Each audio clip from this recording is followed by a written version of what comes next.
So it's another cold and rainy day here in the Northeast, and I wanted to dive a little bit more into how I have built a better booty and continue to in my late 50s, because it's something that I get a lot of questions about on Insta, but with the short form content that Insta favors, I can't really dive into detail. So we're going to talk about it today. This is going to be one, if you don't have time to watch the thing now, save it, come back to it, because I'm going to share all of my not so secret secrets.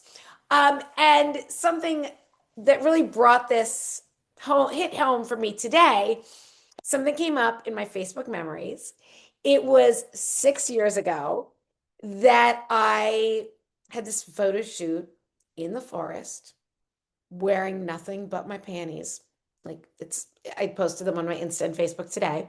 6 years ago was the first time I was running for Maximum Cover Girl, and I'm really proud of those pictures. I stepped outside my comfort zone. They're really artistic. It was an amazing experience, very cathartic. And when I look at those pictures, I was 53 when they were taken.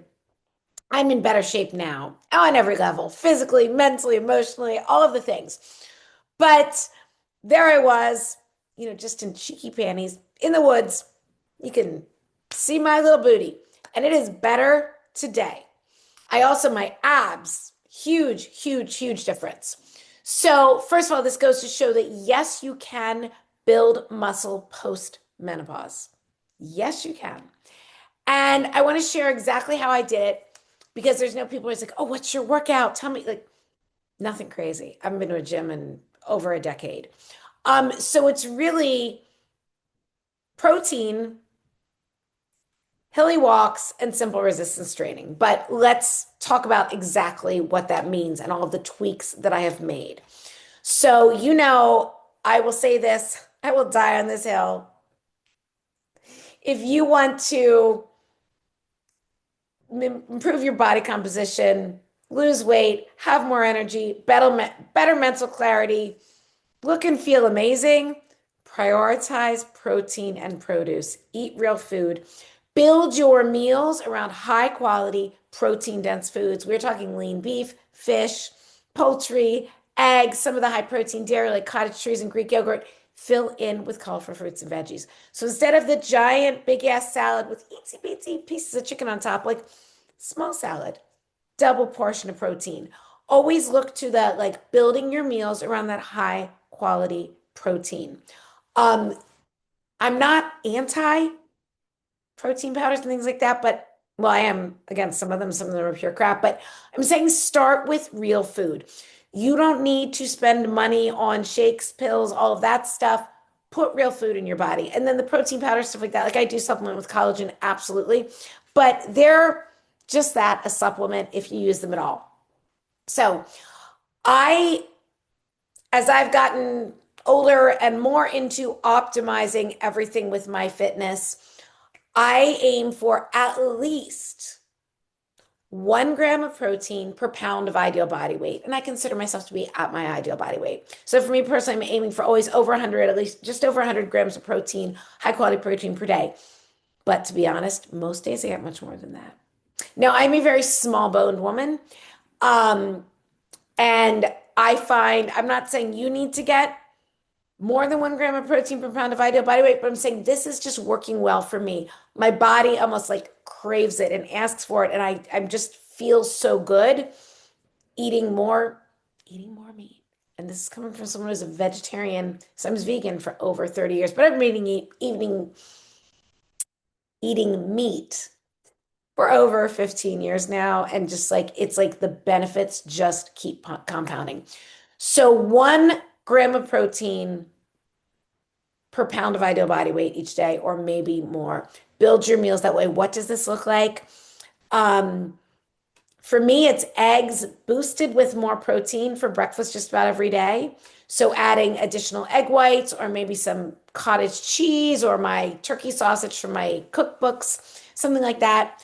Um, Always, of course, adding the collagen and creatine to my coffee every day. We're going to get to that a little bit more later.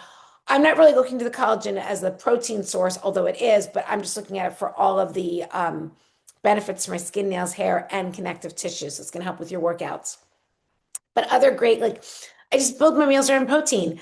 Other great protein dense foods are things like I mean, some of them are super simple. Albacore tuna, as I said, lean ground beef. I love fish, salmon, sushi.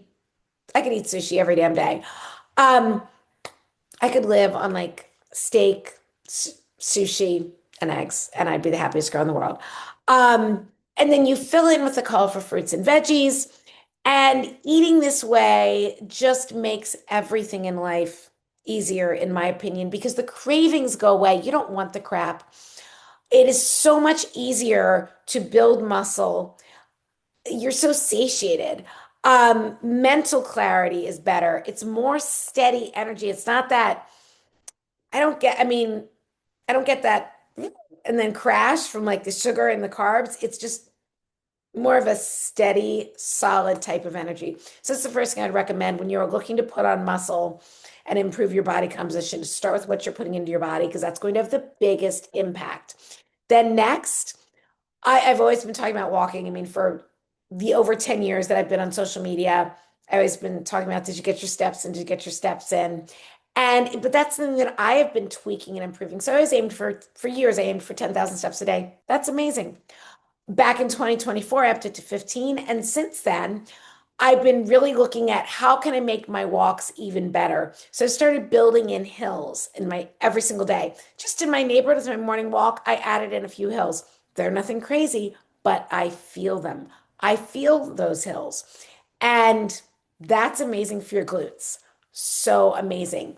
I've also looked at really building in more hiking. Um, at least once a week, a hike, like a hike with like legit elevation or a very hilly walk, like the kind where you feel it, where you're like, oh damn, like this is a lot. So really working that in for more of a challenge. And then next, simple resistance training. As I said, I haven't been to a gym in over a decade. Not against the gym. And if you're already there and you some great glute workouts, have at it. Just make sure you're getting that protein.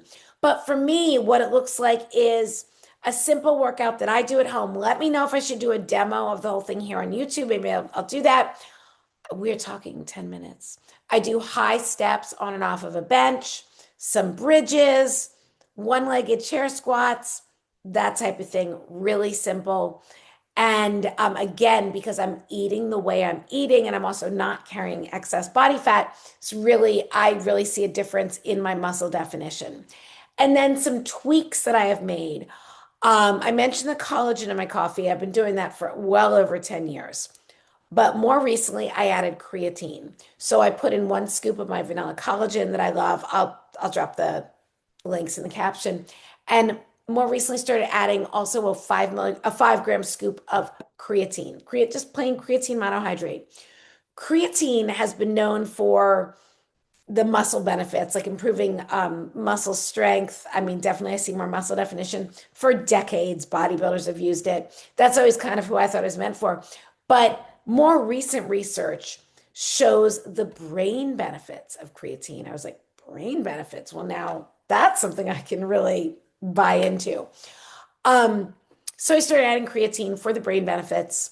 It's like neuroprotective, helps with cognition, but I've received booty benefits as well.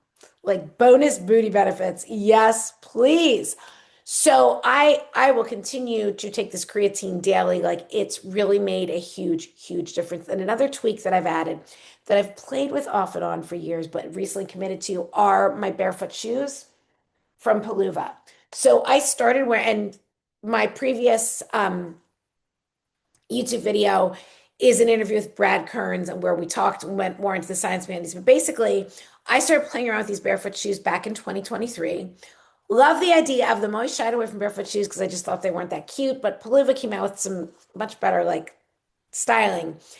Anyway, I never went all in with these, but now as I'm approaching my 60th birthday and wanting to be in the best shape of my life, I decided, you know what, I am going to go all in. So I'm now wearing my Paluvas daily for my morning walk, which includes some hills. And I've started, now that I have these new all-terrain ones, started working them into my hikes as well. And I can see and feel a difference.